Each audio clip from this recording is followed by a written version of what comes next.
মন্দির ভাঙ্গা, মূর্তি ভাঙ্গার সাথে ইসলামের পক্ষের শক্তির কোনো সম্পর্ক নাই। চিল্লায় বলেন ঠিক কিনা? ইসলামের পক্ষের শক্তি মন্দির পাহারা দেয়।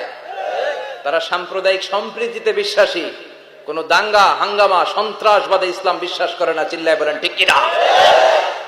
ইসলাম হচ্ছে শান্তির ধর্ম। আমরা সবসময় সাম্প্রদায়িক সম্প্রীতি, ভালোবাসা এটাতে বিশ্বাসী। হিন্দুরা ঢোল বাজায়, আমরা কিছু বলি না।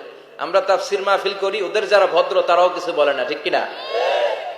এই ইসলাম বিরোধীরা এরাই হিন্দু মুসলমানদের মধ্যে যে সম্প্রীতি এটাকে নষ্ট করতে চায়। কিছুদিন পর পর এরকম কিছু আবাল আর উল্লুক্কা পাঠার আগমন ঘটে।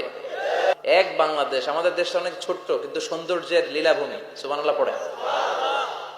এমন কিছু নাই যে দেয় নাই। কি পাহাড়, কি সাগর, কি নদী, কি সবুজ। সমস্যা হয়েছে দুর্নীতি। সমস্যাটা কি?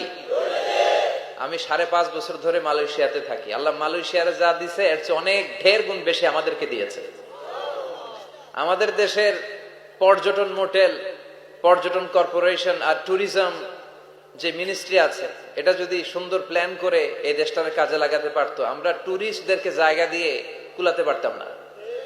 আমাদের দেশের ছেলে পেলেরা যেগুলো লেখাপড়া করে না, এগুলো কামলা দিতে যায় বিদেশ। এই দেশটারে সাজাইলে এখানে ট্যুরিজমকে দেখাশোনা করার জন্য আমাদের প্রত্যেকটা ছেলের কর্মসংস্থানের ব্যবস্থা হয়ে যেত। এগুলো নিয়ে চিন্তা নাই। এরা ঘুরতে যায় বিভিন্ন দেশে, দেশ নিয়ে চিন্তা নাই। আল্লাহ আমাদের নেতাদেরকে তুমি হেদায়েত দাও।